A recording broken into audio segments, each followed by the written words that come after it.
They sat me by the kitchen. The kitchen. Not the edge of the hall. Not even some quiet table in the back where the overlooked relatives usually go. No. I was quite literally placed in the service corridor behind the swinging door, near a tray of shrimp cocktails sweating in the heat of the buffet lights, where I could hear the scraping of forks on plates, the clatter of dirty dishes, and the occasional barked command from the catering staff. I didn't even see Julian walk down the aisle. Not in full.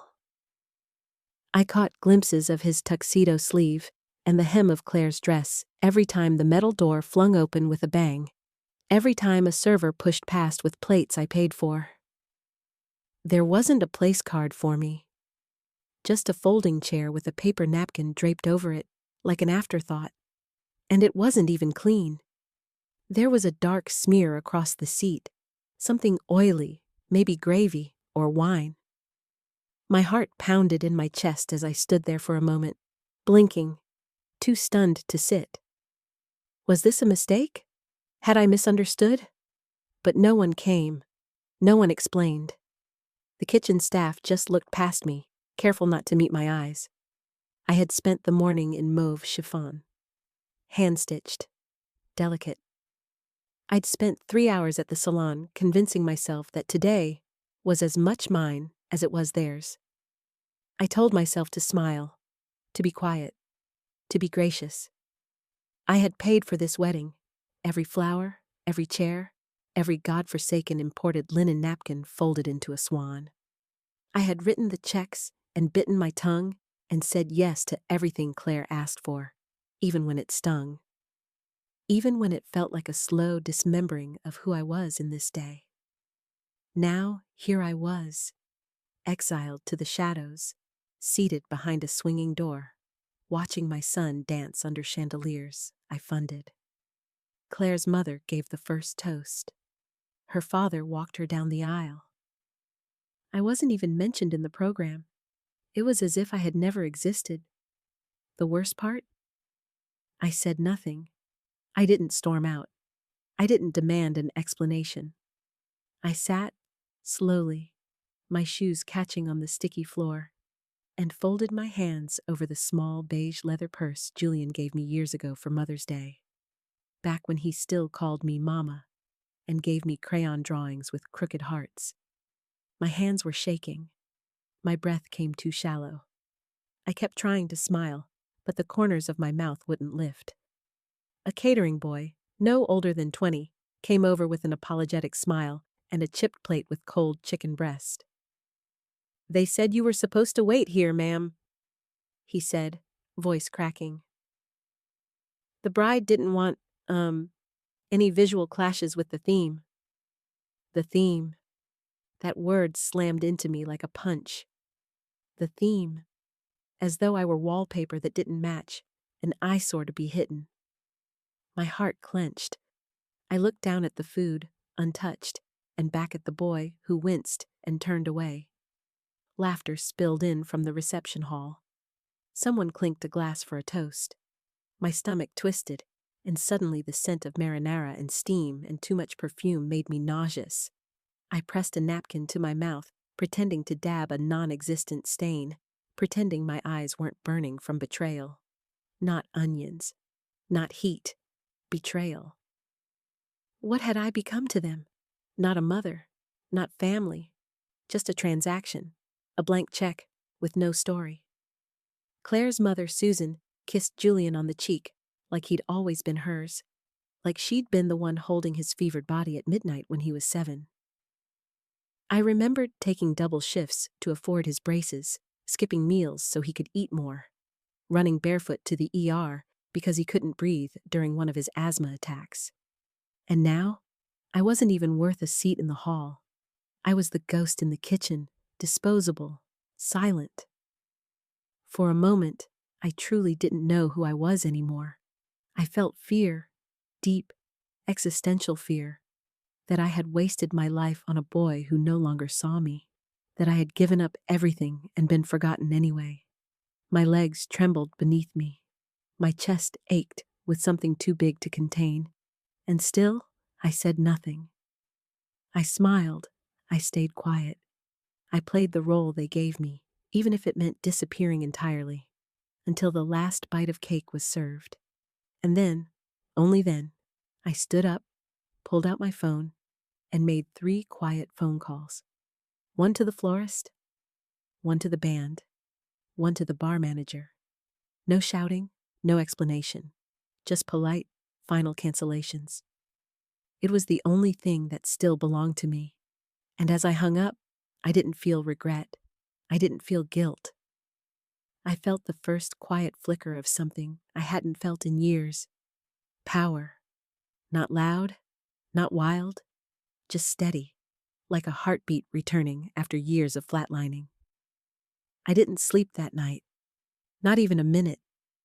I lay there in that stiff hotel bed, still in my dress, my hair matted with kitchen grease and sweat, the scent of wilted roses clinging to my skin like the shame I couldn't wash off. I stared up at the ceiling fan spinning above me like it might unscrew and fall. Some poetic justice for the woman who had been erased from her own son's wedding. My feet throbbed. I had kept the heels on the entire night, convinced I still needed to look presentable, even if no one was looking. Around 3 a.m., I sat up, the light from the bedside lamp burning my eyes. My phone buzzed endlessly on the nightstand. Julian, Claire, my niece. I didn't answer. I already knew what the messages would say. Confusion, frustration, defensiveness. Not a single one would say, "I'm sorry. We shouldn't have done this to you." I opened the wedding budget spreadsheet on my tablet instead. I had kept it obsessively for over a year. Every cost, every upgrade, every indulgence Claire had requested, and I had granted. I scrolled through the numbers like a woman trying to account for something more than money. I was trying to find myself in them. Proof that I mattered. Then I saw them. 2 charges I didn't authorize, one from a bar tasting event, pre-wedding, and the other from the rehearsal dinner. Same restaurant where they sat me by the kitchen again, like it was tradition now. My stomach clenched. I tapped into the card history to confirm. My card. My name. Used without permission. And then, worse, I stumbled upon a Venmo note from Claire to one of her bridesmaids. It said, "His mom is covering everything anyway. Might as well go big. Wedding vibes." I reread it again and again. Like maybe if I looked long enough the words would change. But they didn't. I felt sick, violated. Like my love had been cashed like a check they didn't even bother thanking me for. I walked to the mirror in the bathroom, and my reflection startled me. My mascara had smudged beneath my eyes, my hair limp and sweat-worn, the corners of my mouth pulled down in a shape I barely recognized. I looked like someone who had aged 10 years in one night. My body felt like a haunted house, something once beautiful, now hollowed out by time, sacrifice, and unspoken grief. I washed my face, but the red around my eyes wouldn't fade. It wasn't from crying. I hadn't cried. Not yet. It was something deeper. Like my soul had splintered in half, and the halves didn't recognize each other anymore. I sat back on the bed and stared at the program I'd pulled from my purse. Cream card stock. Elegant cursive. No mention of me anywhere. Claire's parents were listed multiple times in bold. Her father walked her down the aisle. Her mother gave the first toast. And me? I was just the woman who wrote the checks, the ghost behind the curtain. The silence around my name wasn't accidental. It was deliberate. And that was the part that hurt the most. It wasn't an oversight. It was a decision. And Julian, my Julian, had let it happen. I couldn't wrap my head around it. How did we get here? How does a son forget the hands that held him? How does he let strangers take his mother's seat, her place, her voice? I thought of the night he had his first asthma attack. He was 8. I carried him, barefoot in the snow, to the car, because I didn't have time to put on shoes. I drove with one hand gripping the wheel and the other clenching his tiny fingers, whispering, "Stay with me, baby. Just breathe." And he had. He'd looked up at me with tears in his eyes and whispered, "Don't let go." And I didn't. I never did. Not once. I held on through everything: school fights, heartbreaks, lost jobs, and bad decisions. I fought for his smile, for his chances, for his future. And now, when he had everything I could never give myself, he gave me nothing. The loneliness was not just physical. It was ancestral, maternal, embedded in every cell of my being. I had devoted my life to someone who now saw me as decoration, or worse, disruption. My fear wasn't just that I'd been used, it was that I didn't know who I was without that role. If I wasn't Julian's mother in the way I thought I was, then who was I? Just a woman in a cheap hotel, surrounded by unpaid bills and unspoken grief. I pressed the program to my chest, like it might remind me of something I'd forgotten, something that once mattered. But it was empty. Just paper, just names, just absence. I didn't cry. Not because I didn't want to, but because I knew that if I started, I might never stop. The wedding was still in full swing when I made the first call. The music from the reception pulsed through the walls like a cruel echo. Every laugh, every cheer, another nail hammered into the coffin of my place in Julian's life. I was sitting on the edge of the hotel bed, still in the dress I wore to the wedding I funded but was not welcome at, my hands trembling as I pulled out my phone. There was no fanfare, no rage-filled outburst, just silence, a precise, surgical kind of silence that hummed in my ears louder than any apology I knew would never come. I stared at the first number, Arbor and Vine Floral, and pressed dial. My voice was steady. "Yes, this is Vivian Hargrave. I need to cancel tomorrow's brunch delivery. Yes. I understand the no refund policy. No, there's no need to reschedule. Thank you." I ended the call before the woman on the other end could offer pleasantries. I didn't want them. I didn't want her gentle voice pretending this was normal. Because it wasn't. The second call was to the band. The same band Julian had insisted on hiring even after I warned him it was out of budget. Claire had loved them. She said they gave the wedding cinematic energy. I had nodded. I had agreed. I had shifted funds, sacrificed my vacation savings. "Due to changes in the event schedule, we won't be needing the second performance slot," I said. The manager sounded surprised, even annoyed. "Is everything all right, ma'am?" I wanted to scream.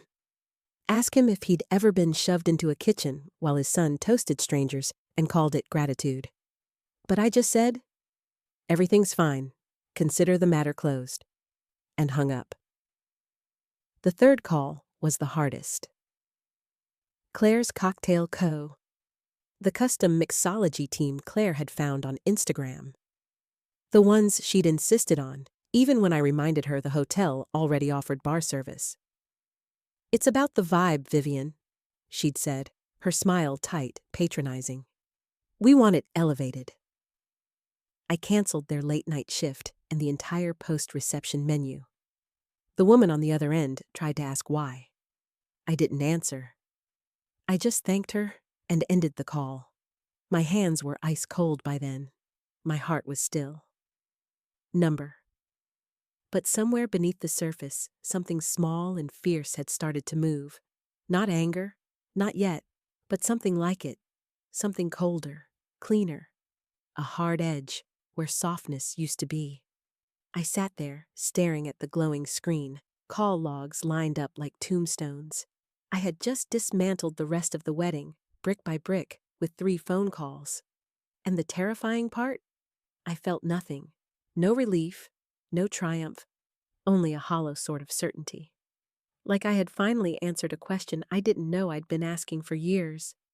What would happen if I stopped giving? What would happen if I took myself out of the equation and let them see what remained? The calls came quickly after that. First Julian, then Claire, then my niece Diane, who had apparently just realized I was gone. I didn't answer. I watched the screen flash and vibrate on the nightstand like a panicked heartbeat. It was as if the moment I reclaimed a fraction of my power, they felt the tremor. The silence I'd kept for so long had been a favor to them. Now it was a weapon. I sat in the dark, the only light coming from my phone screen, and the faint glow of a city I no longer wanted to be part of. My breath came slow and tight. I was afraid, not of retaliation, not even of confrontation, but of the finality of what I had done. Because I knew there was no going back from this, no gracious recovery, no smile and nod forgiveness that could patch the chasm that had been opened. For years I had existed as Julian's foundation, seen only when something cracked, called only when something needed fixing. And now, by withdrawing even the quiet scaffolding of my support, I had let the whole structure shake. But what frightened me most wasn't the crumbling. It was how little they noticed until it inconvenienced them. Until the flowers didn't arrive. Until the music stopped. Until the drinks dried up and the guests started whispering. I turned my phone face down, the buzzing finally fading into a lull. The hotel room around me felt sterile, foreign. I was alone, truly, painfully alone. And not just in body, in spirit, in identity. I had always told myself motherhood meant sacrifice, that love required endurance. But this wasn't sacrifice. This wasn't endurance. This was erasure, and it was complete. I wasn't a mother at that wedding. I wasn't family. I wasn't even a guest. I was an ATM with good credit and a quiet voice. And tonight, I had finally gone silent. Not in shame, not in obedience, but in defiance. And in that silence, I felt the slow pulse of something I had long forgotten. Dignity. It didn't feel good. It didn't feel victorious. But it felt real. For the first time in years, I was doing something just for me, even if it came too late, even if no one noticed, even if I vanished entirely from their story. Because now, at least, I'd chosen my own ending. I found the letter 2 days after the wedding, in the drawer I never opened unless I needed old tax documents or forgotten warranties. The drawer stuck as it always did, and I gave it the familiar hip bump to slide it free. I hadn't gone looking for anything. Maybe I was trying to clean, to impose order on something in my life. Maybe I just needed a task that didn't involve remembering that my only son hadn't spoken to me since I canceled the brunch. Whatever it was, I ended up sitting cross-legged on the bedroom floor, surrounded by paper. And that's when I found it. Thin envelope, faded beige, with my name in Edward Blake's handwriting. The man I once called my husband. The man who left me without a word 15 years ago, and then died before I ever got a chance to demand why. My fingers trembled as I opened it, instinct already screaming that this wasn't a condolence or a farewell. It was a confession. I felt it before I read the first word. Vivian, it began. If you're reading this, I'm probably gone, and maybe that's for the best. But there's something I've kept from you, something you deserve to know. My throat tightened. My chest began to ache in that dull, echoing way I hadn't felt since the night he left. Julian isn't your biological son. I reread the line twice. I thought it was a mistake, a metaphor, something I'd misunderstood. But it wasn't. The words were clear. The letter went on. He's the child of a girl I was seeing before we married. Her name was Lila. She didn't want him. She left him with me and asked me to find a way. I told you he was ours. I told you it was from before we got married, a mistake I regretted. But the truth is, he was never meant to be yours. And you raised him anyway. You loved him, even when I couldn't. I couldn't breathe. The room spun. My hands went ice cold.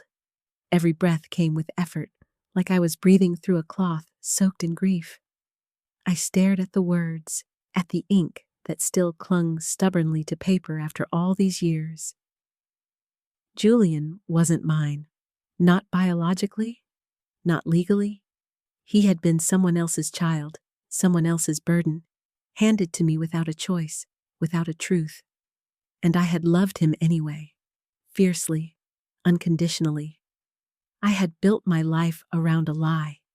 I had bent my spine and cracked my soul to mother a boy who, now that he had no more use for me, wouldn't even look back when I disappeared into the kitchen. A scream started to build in my chest, but never made it to my mouth. Instead, I folded the letter, hands shaking, and placed it on the bed like it was a loaded weapon.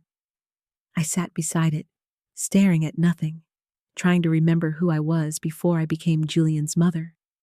But the truth was, I didn't know. I didn't know what I liked to read. I didn't know what my favorite meal was. I didn't know the last time I bought something just because I wanted it. Everything I was had been poured into him, into his homework, his school trips, his peanut allergies, his dreams. I had shaped myself around his needs like water filling a mold. And now, all at once, I felt drained, empty, like there was nothing left but the echo of a role I had never truly been chosen for. The letter didn't make me angry right away. No, that came later. What it gave me first was despair, crushing, cold, and all-consuming. I walked through the house like a ghost, touching picture frames I no longer had the strength to take down.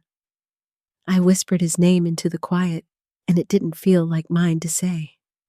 My whole life, I'd clung to the belief that my sacrifices meant something, that love would tether us no matter what. But now, I saw it for what it was. Love built on sand, trust built on omissions. Edward had lied to me. Claire had used me. Julian had abandoned me. And I was left with this letter and a silence that filled every room like smoke after a fire. What hurt wasn't just the lie. It was the ease with which they all erased me. I had loved without blood, without obligation, and still been cast aside like a broken prop. I was disposable, replaceable, and yet I had given everything. I had gone without so he could have more. I had clapped from the audience of his life while others took the stage, and he had let them. Knowing what he now knew, or maybe never cared to ask, he had still smiled at Claire's mother, like she had raised him. Still let them tuck me behind swinging doors, like some unsightly blemish on their perfect day. I didn't cry. Not yet. That would come later, in waves too big to hold. But in that moment, with the letter trembling in my lap and my body cold with knowing, I felt something darker. A grief that wasn't clean. A sorrow too large to name. A void, and I stared into it, terrified that I might never come out the other side. I didn't leave the house for 3 days after reading the letter. I didn't eat. I didn't shower. I moved only when necessary, refilling the kettle, feeding the cat, dragging myself from one room to the next like I was searching for something I'd lost. The sunlight shifted on the walls, hour by hour, but I stayed in the same clothes, the same breathless limbo, hollowed out by a truth I hadn't asked for. Julian wasn't mine, not by blood, not by marriage, not by choice. He had been handed to me like an unspoken test, and I had passed with flying colors, only to be thanked with a seat behind a swinging kitchen door. I kept thinking back to that moment, to that chair, that napkin, that stink of grease and shrimp cocktail. And now, knowing everything Edward had hidden, it took on a new horror. I wasn't just erased. I was never meant to exist in his story in the first place. And Julian? He never even looked for me. The anger came slowly, like a fever. It started with the photos. I went to the mantel, pulled down the frame that held Julian's kindergarten portrait, his front teeth missing, marker stains on his collar. I had taken that picture, paid for it, framed it, dusted it every week. I looked into that little boy's eyes and tried to see something, anything, that tied us together. I didn't. I saw a child I had loved fiercely, completely, irrationally, and who now couldn't even be bothered to send an apology. Not even a call. His last message was a short, clipped voicemail. "You really made a scene, Mom. Everyone's talking. You embarrassed us." That word, us. As if I were no longer part of the us. As if I had never been. I deleted his contact from my phone. Not the number, just the name. I didn't want to forget him. I just didn't want his name lighting up my screen like it still belonged there. Then I turned to the rest of the house. Every picture of us, Mother's Day, birthdays, college graduation, I took them down. I didn't smash them. I wasn't that dramatic. I just wrapped them in old towels, one by one, and placed them in a box labeled "Memories, Not Obligations." My hands shook the entire time. There was something grotesque about it, like packing away a version of myself that had died without a body to bury. I walked through the rooms I had once made warm with casseroles and Christmas lights and birthday banners bought from dollar stores. I touched the back of the couch where he used to curl up with his homework, the kitchen table where I used to cut coupons while he complained about algebra, the pantry, still stocked with his favorite cereal, Honey Bunches of Oats, even though I hadn't liked it in years. I stood in front of the shelves, staring at the boxes, trying to remember the last time I bought something just for me. I couldn't. I didn't know what I liked anymore. Not food, not books, not music. I had turned myself into a vessel for someone else's needs, and now, with that vessel emptied, I didn't recognize the shape of my own life. The fear crept in at night. I lay in bed, staring at the ceiling, and felt something cold press against my chest. A weightless terror that whispered, "You don't matter. You never did." I tried to argue with it. I reminded myself of the nights I held Julian's hand through fever dreams. The mornings I scraped together rent and lunch money in the same breath. The love I had poured into every peanut butter sandwich and every stitched button on his school uniform. But the voice persisted. "If you mattered, they wouldn't have done this to you." And I believed it. I did. Because love without recognition is just labor. It's just giving. And I had given until I was gone. On the fourth day, I found myself standing in front of the mirror again. My face looked older, my eyes hollow. I touched the soft creases around my mouth and thought, this is what erasure looks like.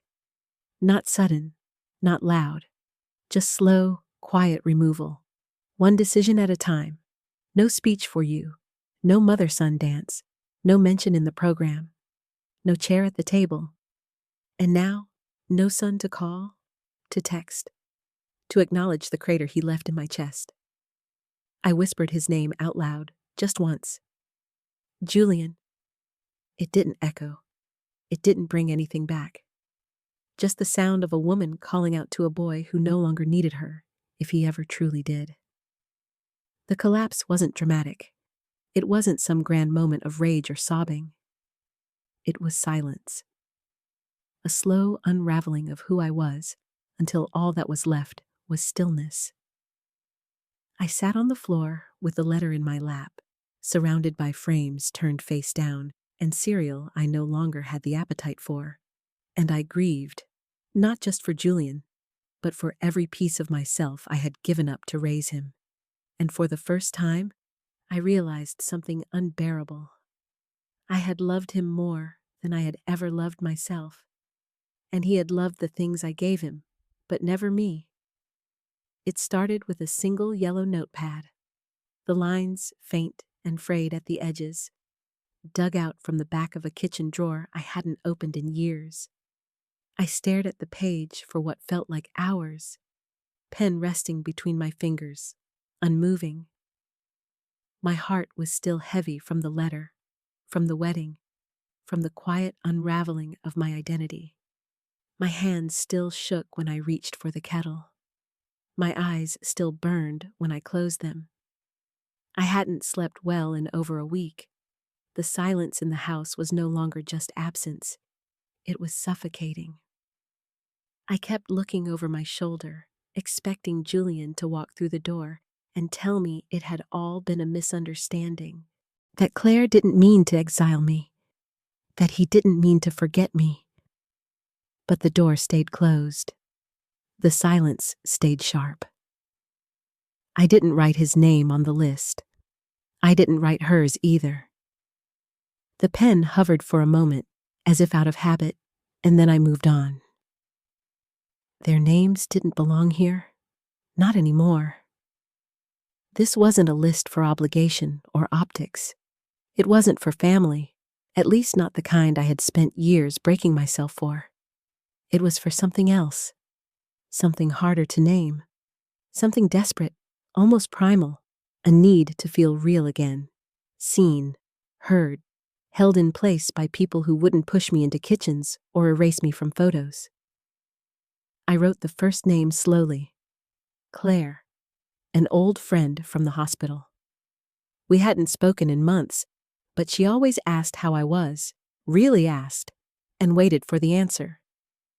Then came Mr. Henderson from next door, who still brought my trash bins up every Thursday without being asked. Then Dina from the bookstore. Nurse Janet, who once gave up her own birthday plans to cover my shift. I wrote their names one by one, each stroke of ink a whisper to myself. You are still here. You still matter. But it didn't stop the ache.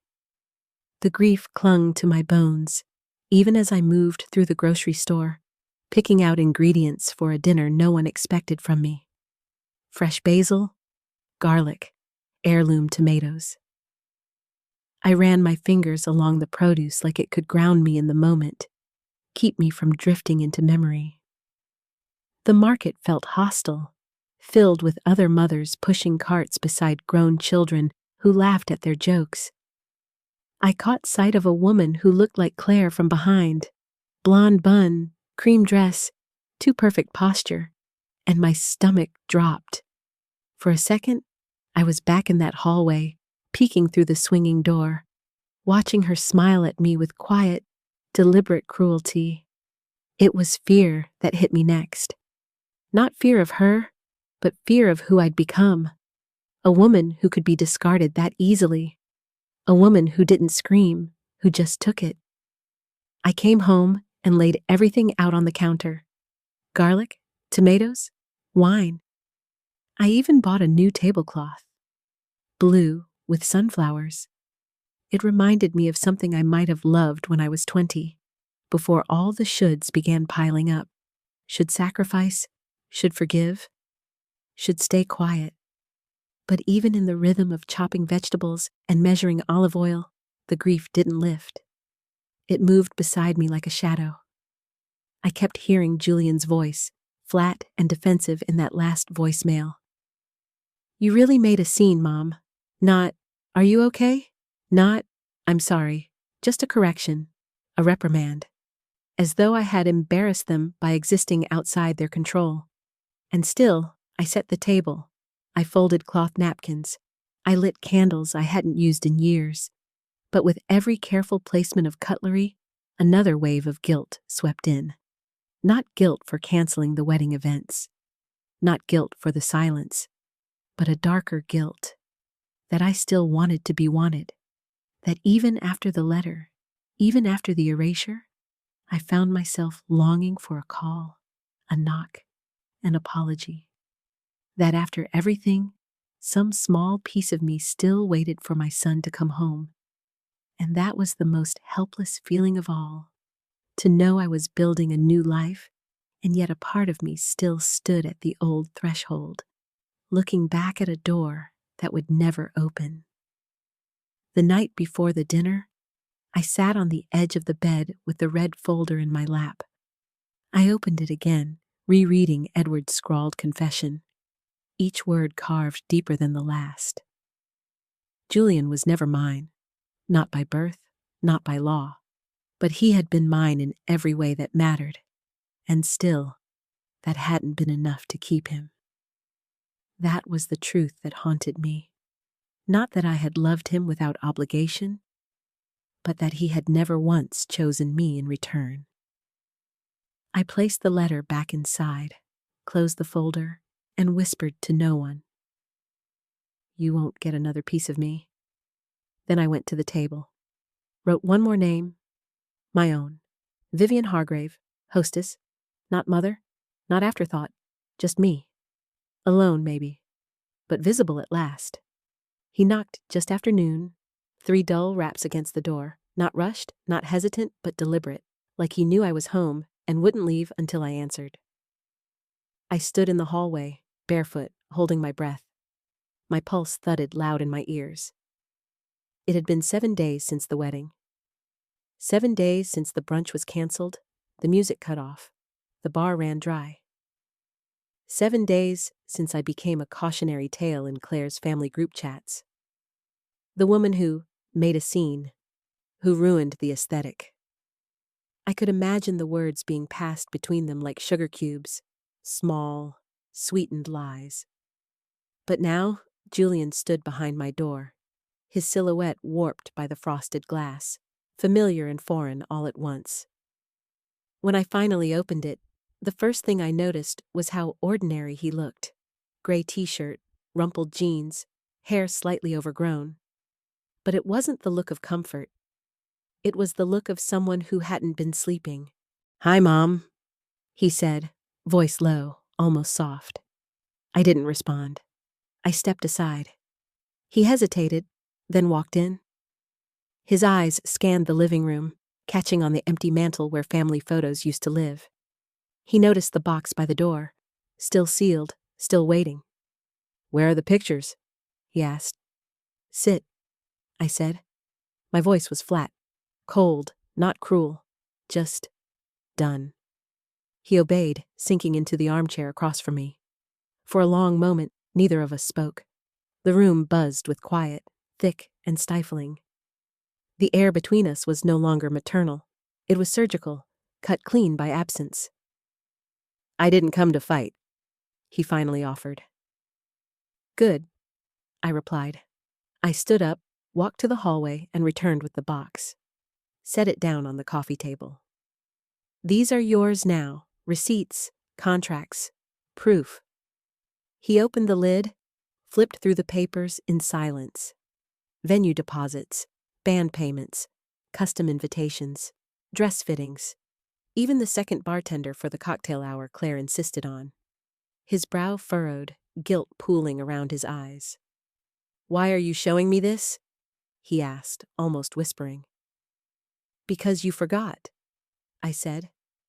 "You forgot who paid for your fairy tale." His throat bobbed as he swallowed. I watched his fingers tremble slightly as he reached the final item in the box, the letter. Edward's handwriting unmistakable. The edges worn, but the pain still sharp. He unfolded it and began to read. I watched his face as the words sank in. At first confusion, then dawning horror, then something I couldn't name. Maybe regret, maybe shame. His lips parted, but no sound came. "You knew?" he said finally, voice cracking. "I do now," I answered. "I've known for a week." He set the letter down with a trembling hand. "Why didn't you say anything?" I stared at him. "You let them put me in the kitchen, Julian." His head snapped up. "You let them erase me," I continued, my voice thin but steady. "You watched as I was shoved into the back of my own sacrifice. You didn't forget me. You allowed it. He shook his head. No, I didn't mean, I thought you'd be fine with it. Claire said, she said it would look better for the photos. Yes, I said, the words like splinters in my mouth. Because God forbid my middle-aged face ruin the aesthetic. He looked away, his jaw clenched.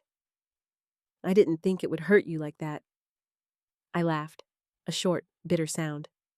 You didn't think at all. He stood up, as if the weight of the air had become too much. I'm sorry. Too little, too late. No, I said, rising to my feet. You don't get to be sorry now. You don't get to sweep this under a carpet of excuses. I raised you. I loved you through every scraped knee, every broken dream. And when it came time for you to honor that, to see me, not as a checkbook or a backdrop, but as your mother, you sat down and smiled at someone else. He looked at the floor. I walked over to the empty picture frame I had left face down on the table. I picked it up, held it out to him. This was your kindergarten graduation. You had a missing tooth and a face covered in marker. You ran off that stage straight into my arms. He didn't take the frame. I'm done holding on to versions of you that no longer exist, I said, setting it gently back down. I thought I was your whole world, he said quietly. You were, I said. But now I'm finally mine. He stood at the threshold for a moment longer, waiting, maybe hoping I'd reach for him. But I didn't. I couldn't. And then I closed the door. It didn't slam. It didn't echo. It just clicked shut, like a chapter ending. And behind it, I stood not as someone's mother, not as a discarded giver of things, but as a woman alone in her home, with grief in her chest, yes, but with her name written clearly on the front of her own story. Finally. The night of the dinner, I stood in the kitchen barefoot, holding a glass of wine I barely tasted. My hands were steady, but my heart wasn't. It thumped with an uneasy rhythm beneath my ribs, as if my body was still trying to remember what safety felt like. The table was set, blue and sunflower yellow cloth, mismatched plates, cloth napkins folded into fans. I'd chosen everything myself. No theme, no elevated aesthetics, no one else's preferences whispered into the corners. Just what I liked, what I remembered liking anyway. And yet, beneath the surface of all that order, a storm churned. My ears still rang with Julian's last words at the door. I thought I was your whole world, a cruel echo of the truth I'd swallowed for too long. He had been, and that was the problem, because somewhere along the way, I'd vanished into that devotion, a ghost in my own life, seen only when it was convenient, useful, or decorative. The first guest arrived just before 6. Claire, bless her, with a bottle of red and a hug that lingered a second longer than usual. You look amazing, Viv, she said, and I almost believed her. Others followed. Mr. Henderson with his wind-chapped hands and stories about losing his house keys. Dina from the bookstore, who always remembered my favorite author, and Nurse Janet, her scrubs traded for a blouse the color of dusk. They filled my living room with laughter and low conversation, with warmth that pressed against my chest like something unfamiliar. I moved between the kitchen and the table, pouring wine, setting down dishes, smiling when they complimented the roasted vegetables or the lemon pasta. But beneath it all, there was a raw, aching absence. Not of Julian's physical presence. I didn't want him there. It was the echo of everything I had once believed to be true. That motherhood, when done right, would anchor love forever. That sacrifice would earn me permanence in someone else's story. I caught myself glancing toward the door once, out of reflex. Not because I expected him, but because I used to.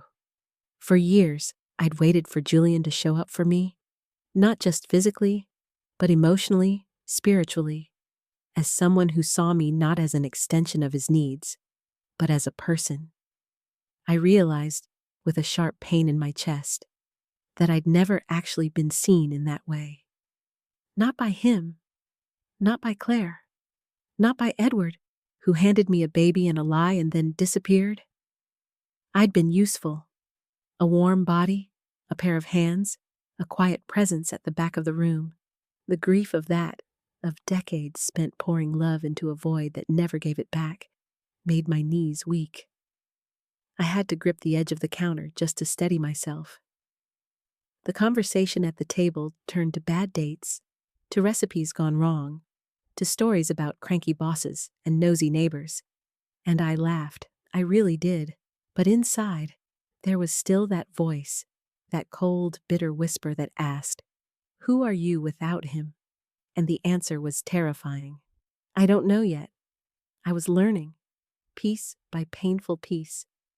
But in the meantime, I sat at the head of my own table, not as a matriarch, not as a symbol of survival, but simply as Vivian. And though the chair felt too large, too earned, too exposed, I stayed there. I didn't move to the kitchen. I didn't shrink into the shadows. I passed bread and poured wine and listened and tried, moment by moment, to feel like I deserved to exist outside of someone else's orbit. Toward the end of the meal, Claire raised her glass. "To Vivian," she said, "for reminding us that it's never too late to take your seat at the head of your own table." The others clinked their glasses. I didn't raise mine immediately.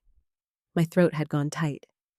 My vision blurred, not with tears, not exactly, with memory, with the weight of every birthday I made special for Julian, every dinner I burned for lack of sleep, every dress I never bought so he could have braces.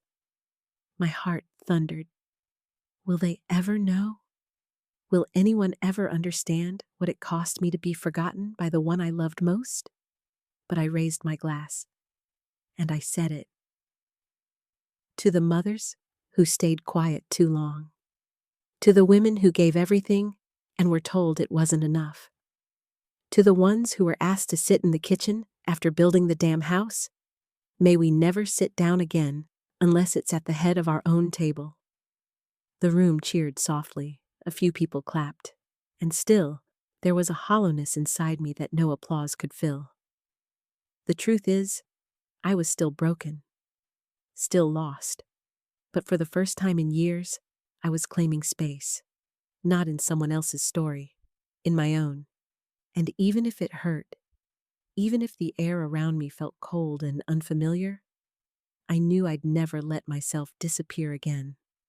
This story offers a profound and painful lesson about love, identity, and the quiet courage it takes to reclaim one's worth after a lifetime of giving.